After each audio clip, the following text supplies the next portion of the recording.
There is an island in the Pacific where the richest man in the village owned a stone he had never seen, a stone that was sitting at the bottom of the ocean.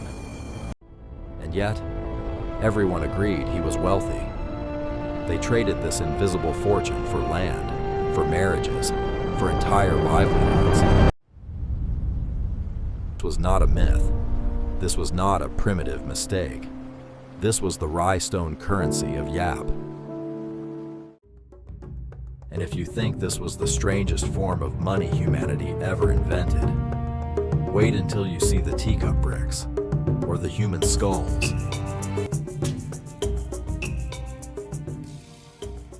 The island of Yap, Micronesia, 19th century. The locals had a problem. They needed something that could hold value.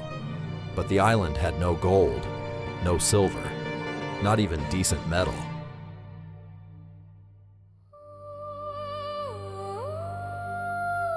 So they sailed 400 kilometers to the island of Palau. There they found limestone. They carved it into giant discs. Some were taller than a man. Some weighed 4 tons.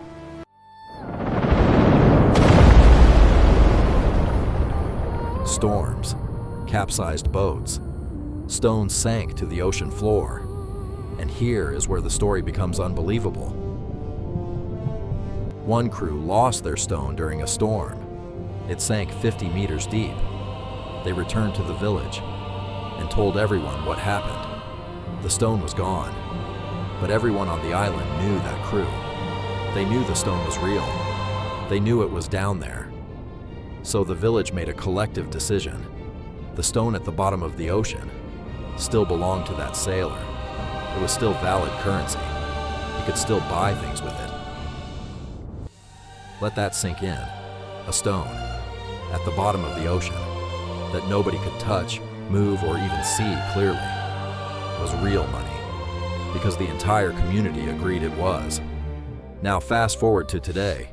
You open your banking app, you see a number, nothing physical, no gold in a vault with your name on it, just a shared agreement between you, the bank, and society that this number means something. The rye stone and your digital wallet are built on the exact same foundation. Trust, a shared hallucination, a paradigm shift in what we call value. But Yap was not the only culture that bent reality with money. In ancient China, they used tea. In West Africa, shells. And in one particular tribe, the currency was human skulls. That story is coming. But first, a question. What would happen if tomorrow everyone on Earth decided gold was worthless?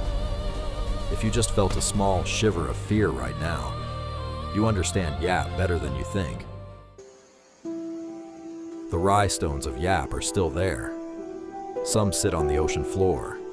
Some stand in the jungle, covered in moss. The Japanese government once forced the islanders to build an airstrip, using the stones as payment.